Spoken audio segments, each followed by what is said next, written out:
Maupay nga adlaw, another day, another blessing. Tara, e-bike ulit tayo, sama kayo. Pero ang ending, may bigas, mantika, ribs, at isda. Sakay na! Ang cute naman ng dalawang ito kahit pawis na pawis. Ang ganda naman ng panahon ngayon. Sakto lang ang init at lamig. May bibilhin lang kami kaya naisipan muna naming daanan si Mother Sue sa room niya. Ayan, hindi lang bumisita, naglalaro pa. Quick grocery run, pumunta talaga kami dito para bumili ng candy. Pero itong dalawang batang ito, parang hindi pa naturuan kung paano bumili sa tindahan. Kaya happy si Mami, walang batang humihingi ng pera.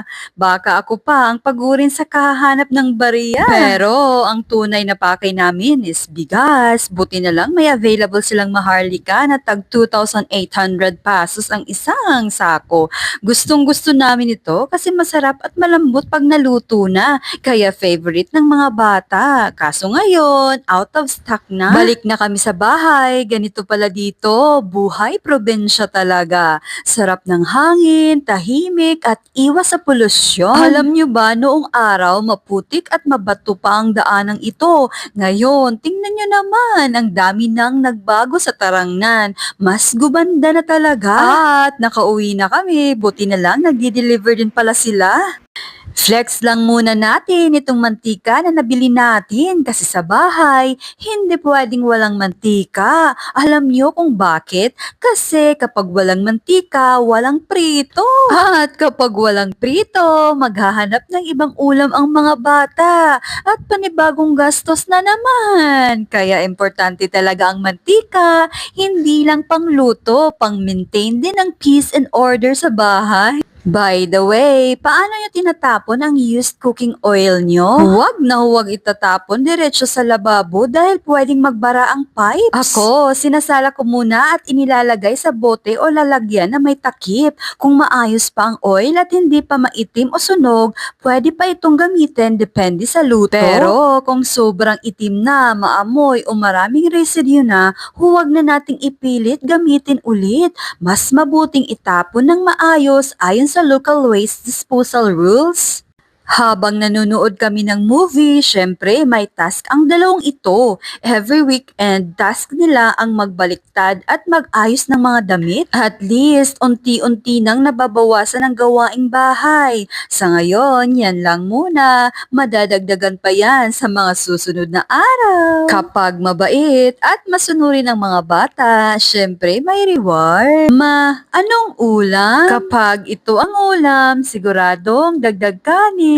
Ay, nakabili nga pala tayo ng pork ribs. Hiniwa-hiwa ko lang, hinugasan ng maayos, tapos hinati ko sa dalawang lalagyan. Yung kalahati sa ref muna, yung isa naman lulutuin natin ngayon. Tinimplahan ko lang ng pampalasa at set aside muna dahil may bibilin pa ako. Mag-ayos muna tayo bago lumabas ang bahay. Tara, sama kayo, may pupuntahan lang sandali.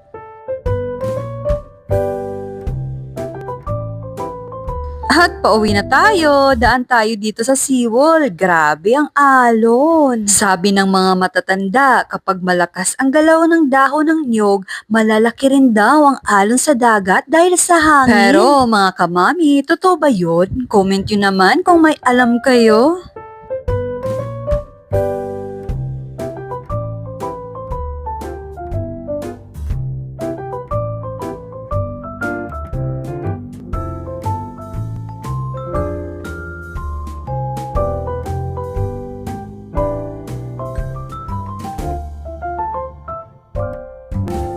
Andito na tayo sa bahay. May nadaanan pala akong lagaw sa daan, kaya nakabili na rin tayo. Simulan na natin ang pagluluto. Itong pork ribs natin, nilagyan ko lang ng Tasty Boy, tapos prituhin na natin. Dahan-dahan lang ang apoy para maluto ng maayos at maging tender at brown ang karne. At luto na. Ito talaga ang favorite ng mga bata.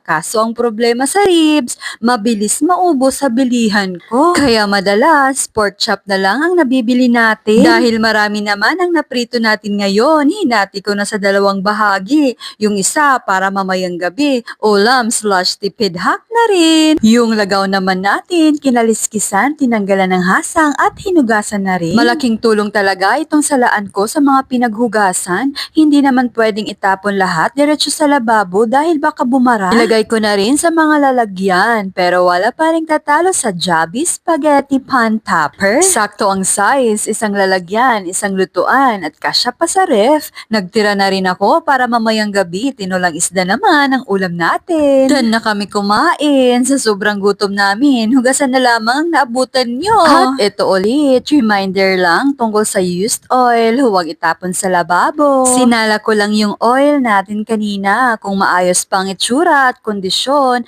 maaari pa itong magamit depende sa luto. Pero yung maitim na, sunog, mabaho o maraming residue, huwag na nating gamiting ulit. Safety first, mga kamami! At dahil nandito na tayo, hugasan na natin ang mga pinagkainan at cookware.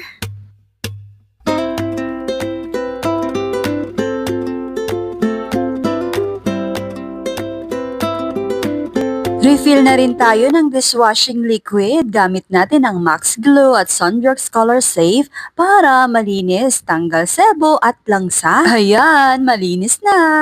Simple lang ang araw pero ang saya kapag kasama ang pamilya. E-bike, grocery, probinsya vibes, errands, chores, cooking oil, kain. O paano, hanggang dito na lang po muna tayo. Kung nagustuhan nyo ang video nating ito, huwag kalimutang ngumiti. At kung bago pa lang kayo dito sa ating mini vlog, welcome po kayo sa ating munting pamilya. Maraming salamat sa inyong walang sawang suporta. See you again on A Day in My Life vlog. Bye!